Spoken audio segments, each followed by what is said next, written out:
Este es un reportaje publicado el 17 de mayo del 2016 por Matthew Akins para el New York Times y se llama ¿Por qué un avión estadounidense bombardeó un hospital de Médicos Sin Fronteras en Afganistán? El encabezado es 4 de los 5 miembros permanentes del Consejo de Seguridad han estado implicados en bombardeos de instalaciones de Médicos Sin Fronteras en los últimos meses y la organización exige respuestas. Hace una hora que el bombardero de los Estados Unidos da vueltas sobre la ciudad, observando con detenimiento su objetivo a través de los visores nocturnos. Espera que le den la orden de ataque. Eran las 2 de la mañana del 3 de octubre del 2015 y Kunduz estaba en tinieblas. La electricidad se había ido 5 días antes, poco después de la toma por parte de los talibanes de la capital de la provincia del mismo nombre, en un golpe humillante para los gobiernos afgano y estadounidense. Durante las jornadas de intenso combate que siguieron, con comandos de ambos ejércitos al contraataque, la ciudad continuó a oscuras. El objetivo del bombardero, un edificio en forma de T rodeado de un inmenso terreno cubierto por césped, usaba generadores, una especie de faro erguido sobre el manto negro que cubría la ciudad. Antes de disparar, la tripulación del bombardero se comunicó con el comandante de las fuerzas que operaban en tierra, un mayor de las fuerzas especiales del ejército de Estados Unidos, y le pidieron información. Pedimos confirmación sobre el edificio a bombardear. Confirme que es el grande, el que tiene forma de T, en medio del complejo. Afirmativo. El AC-130 da vuelta sobre el objetivo dejando caer una lluvia de fuego sobre la superficie marcada como radio de la circunferencia. El ataque comenzó a las 2:08 de la madrugada y barrió el lugar de manera sistemática, de este a oeste. Durante media hora disparó con su cañón de 105 milímetros, el arma más poderosa que puede ubicarse en un avión. Usó también el de 40 milímetros, que lanza ráfagas incendiarias y es perfecta para cazar a quienes tratan de huir a pie de edificios bombardeados, lo que los pilotos suelen llamar los regados. Había gente en el lugar que trató de huir. A la tripulación le pareció un número muy alto. El visor de infrarrojos mostraba el edificio en llamas y cómo figuras fantasmagóricas que salían de su interior eran abatidas. Le prendimos fuego. Buen trabajo. Más o menos al mismo tiempo, 240 kilómetros al sur de Kunduz, en Kabul, Guillem Molinier, jefe de misión de Médicos Sin Fronteras en Afganistán, recibió una llamada telefónica. Su hospital en Kunduz estaba en llamas. Pocos minutos después, otra llamada le transmitió una actualización escalofriante. Lo bombardeaban desde el aire. Eso solo podía significar que eran los afganos o los estadounidenses. Comenzó a llamar al ejército de Estados Unidos, a las Naciones Unidas y a cualquiera que pudiera detener el bombardeo. A las 2:19 habló con un oficial de las Fuerzas Especiales estadounidenses en la base de la Fuerza Aérea de Bagram. Le dijo que investigaría lo que pasaba. El bombardeo duraría 18 minutos más. El oficial le mandó un mensaje poco después. Haré lo que pueda. Rezo por ustedes. Cuando se hizo de día, el ala principal del hospital era una ruina. Había sido reducido a escombros con una precisión devastadora. El resto de los edificios del recinto, algunos a pocos metros, estaban intactos. Según Médicos Sin Fronteras, murieron al menos 42 personas y hubo docenas de heridos. Fue una de las masacres más impactantes de la guerra desatada por Estados Unidos en Afganistán y, por supuesto, la más desconcertante. ¿Por qué destruiría un avión de Estados Unidos un hospital lleno de médicos y pacientes? El 29 de abril, 7 meses después del bombardeo, el ejército de Estados Unidos publicó una versión muy censurada del resultado de su investigación del ataque. El informe lo califica de accidente, lo achaca a fallos materiales y decisiones erróneas de la tripulación del avión y de las fuerzas especiales. La investigación determinó que las personas implicadas no sabían que estaban atacando un centro de salud, según el general Joseph Botel, jefe del Comando Central del Ejército. Estaban haciendo lo que creían correcto. Incluso, tomándolo al pie de la letra, el informe muestra algo más que un simple error. Las circunstancias que llevaron a la destrucción del hospital son resultado directo del modo en que las fuerzas especiales cargan sobre sí el peso de la estrategia de Estados Unidos en Afganistán, muchas veces contradictoria, y que pasa al mismo tiempo por terminar con su presencia en el país y apuntalar al gobierno afgano. Supuestamente restringidos a un papel de asesoramiento que no implica participación directa en combate, Las fuerzas especiales norteamericanas en Kunduz fueron las que pidieron el ataque aéreo para apoyar a las tropas afganas que estaban a cientos de metros de ellos. Le agregaron el concepto de legítima defensa y eso permitió saltarse muchos de los límites establecidos para impedir las bajas civiles. Más allá de eso hay pruebas en el informe y extraídas de entrevistas realizadas en el frente de Kunduz que demuestran que las tropas afganas pudieron haber facilitado las coordenadas del hospital como objetivo de manera deliberada.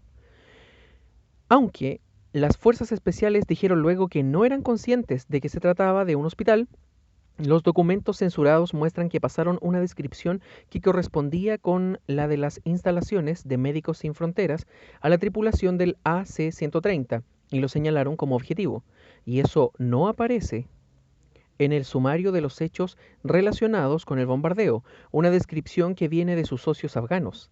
En mis conversaciones con ellos en noviembre, poco después del bombardeo, algunos de los afganos en Kunduz, citando informes falsos de inteligencia que decían que el hospital estaba ocupado por los insurgentes, creían que el ataque estuvo justificado.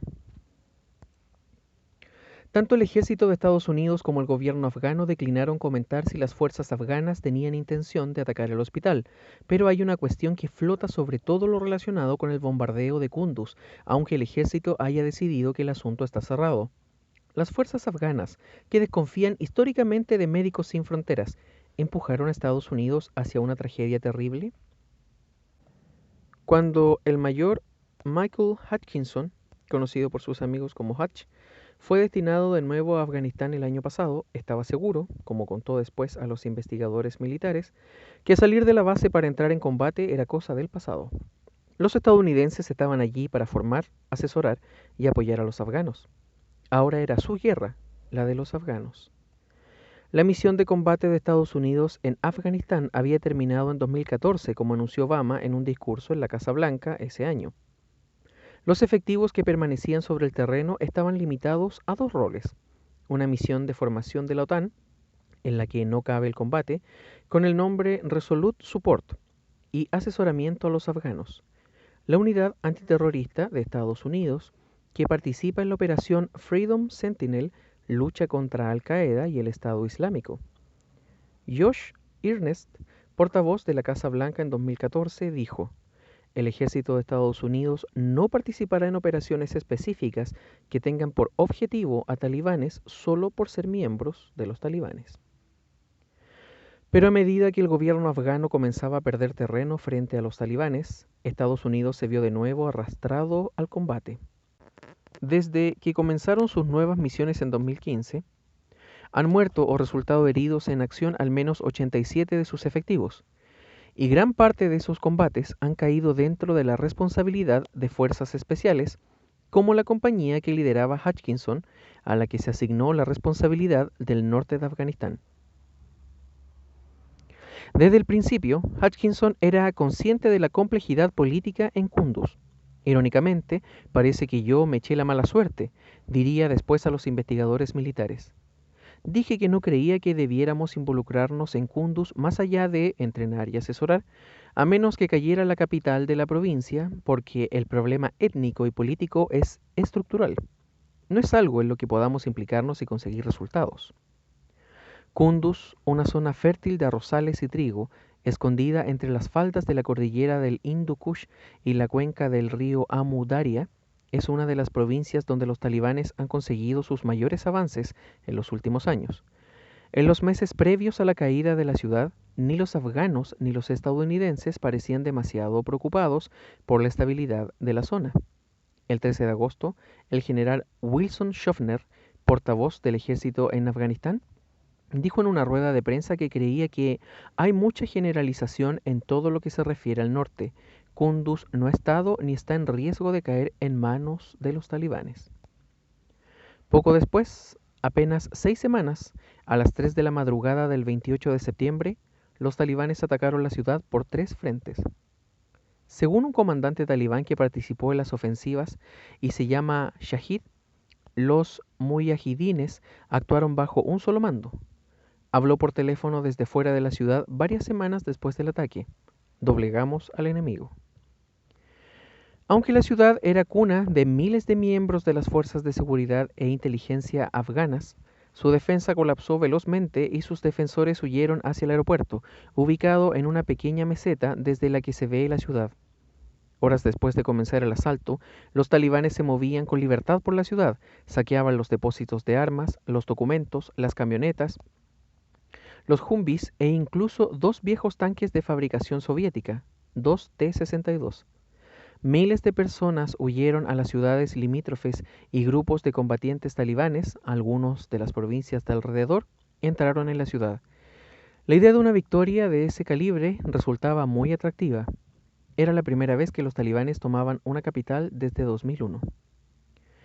El pánico corrió por el norte del país y las fuerzas especiales llegaron a prestar su ayuda para salvar la quinta ciudad más grande de Afganistán.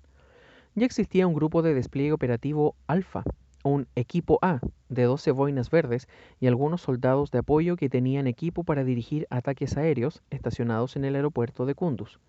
Y llegó un segundo grupo Alfa, con 4 operativos de un tercer grupo desde Bagram, la base aérea al norte de Kabul. Llegaron a las 6 de la mañana del 29 de agosto a las 12 horas de la caída de la ciudad. Hutchinson era el responsable de todos ellos. También llegaron por vía aérea algunos refuerzos afganos, entre los que había un grupo de policías de las fuerzas especiales y 200 soldados de la unidad de élite del ejército afgano, conocida por su sigla en pastún KKA, y que había estado vinculada al Comando de Operaciones Especiales Conjuntas, una unidad muy discreta del ejército de Estados Unidos. Las tropas de la coalición se encontraron con una escena de caos total. Miles de soldados y funcionarios pidiendo espacio en los pocos vuelos de evacuación disponibles, que incluso dejaban sus uniformes y equipamientos sobre la carretera. Cuando los talibanes atacaron el aeropuerto aquella noche, quienes debían defenderlo comenzaron a huir, pero las fuerzas especiales pidieron apoyo aéreo que, cuando llegó, castigó a los insurgentes. Detuvo su ataque y dejó docenas de cadáveres regados por las colinas resecas del lugar. Un coronel afgano, Abdullah Gart, que lideraba en aquel momento la fuerza de reacción policial de Kunduz, dijo que si los estadounidenses no hubieran intervenido, el aeropuerto habría caído. El mismo día, antes de que pasara todo eso, un Toyota Corolla llegó a la puerta principal del Hospital de Médicos Sin Fronteras en Kunduz. Un empleado de Médicos Sin Frontera, que estaba en guardia, dijo que lo conducía un hombre gordo. Alguien me dijo que era el jefe de los talibanes. Era Hanat Gul, uno de los líderes de los talibanes en el norte de Afganistán. Con él, Abdul Salam, el gobernador en la sombra de Kunduz. Salam y Gul entraron en el hospital, desarmados para no violar las reglas del lugar, estrictas en cuanto a la prohibición de portar armas en el recinto, con el objetivo de reunirse con los miembros extranjeros del equipo. Médicos Sin Fronteras confirmó la visita de Salam aquel día, pero dijo que no había entrado en el hospital. Según Molinier, que seguía todo desde Kabul, los talibanes se comprometieron a colaborar y proteger el recinto, además de pedir que el hospital continuara operando durante los combates que se esperaban. El mensaje fue que podíamos continuar con nuestras actividades, que estaríamos seguros y se nos protegería, así como los pacientes, dijo Molinier. También los pacientes del lado gubernamental. El personal activó el plan de bajas masivas y se preparó para los pacientes que comenzarían a llegar. Para Médicos Sin Fronteras, tratar con los talibanes era parte rutinaria del trabajo neutral que trata de mantener en el país.